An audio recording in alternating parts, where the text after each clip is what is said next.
Olá, meus irmãos, meus amigos, como é que vocês estão? Bom, essa semana eu venho aqui para refletir com vocês um pouquinho sobre uma data importante no calendário cristão, muito embora para a maioria das nossas igrejas essas datas nos passem tão despercebido, a gente nem se lembra delas. Mas o dia 31 de maio agora marcou no calendário cristão o dia de Pentecostes.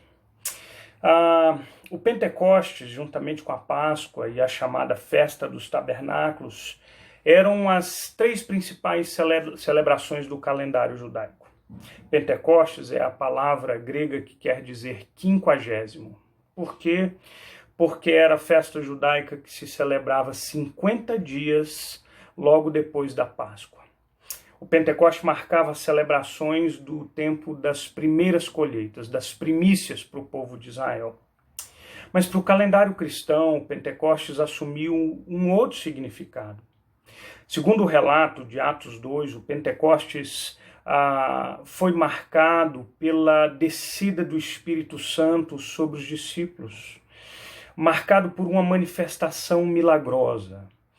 O texto bíblico diz que um som como um vento impetuoso marcou aquele evento, e muito provavelmente por causa desse estrondo celestial, uma multidão se aproximou para ver o que estava acontecendo, e nessa multidão havia judeus de diferentes nacionalidades, 15 diferentes nacionalidades, e para surpresa daquelas pessoas que se reuniram ali, pela manifestação do Espírito Santo, cada um ouvia falar em sua própria língua, como diz o texto bíblico, as grandezas de Deus. Sabe, irmãos, o Pentecoste cristão me remete a um outro evento, ocorrido muitos e muitos anos antes deste Pentecoste, quando uma multidão reunida, segundo o relato de Gênesis 11, essa multidão reunida decide construir uma cidade, e nessa cidade uma grande torre, chamada Torre de Babel, assim nós a conhecemos. Segundo o relato bíblico, o desejo daquele povo era construir uma torre cujo topo chegasse aos céus. E o objetivo deles era fazer célebre e conhecido o seu nome. E então, na construção dessa cidade, dessa torre, foi um ato deliberado de desobediência a Deus e um símbolo de enorme arrogância humana. Sabe o que é curioso a gente pensar? E eu queria convidar você a refletir nesse sentido.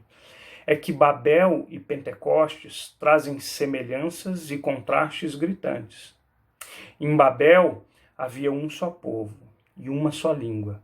No evento de Pentecostes haviam muitos povos e muitas línguas. Tanto em Babel quanto em Pentecostes, Deus desce do céu. Mas em Babel, para confundir as línguas e espalhar o povo, enquanto em Pentecostes, embora houvesse muitos povos, ouvia-se uma só língua. Babel é sinônimo de rebelião, arrogância. Pentecostes é sinônimo de sujeição a Deus. Em Babel, a divisão. Em Pentecostes, a união. Em Babel, a confusão. Em Pentecostes, a confluência, a convergência. Em Pentecostes, cumpre-se a promessa de Deus. O Espírito Santo é derramado, rompendo barreiras geográficas, culturais e raciais.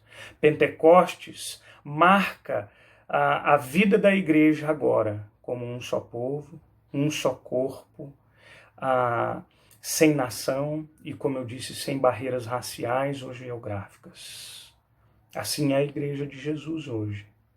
Assim é esse povo que é batizado pelo Espírito Santo de Deus, um só povo, uma só nação, sem raças diferentes, sem culturas diferentes, sem barreiras que nos dividam. Nós somos um só povo. Eu acho que essa é uma lição muito importante para a gente pensar nesses dias difíceis que nós vivemos, de divisões, de lutas, de brigas, de racismo. Tudo isso é tão terrível e se contrapõe contra esse projeto divino de Deus que nos reuniu num só povo. Pense nisso. Deus te abençoe.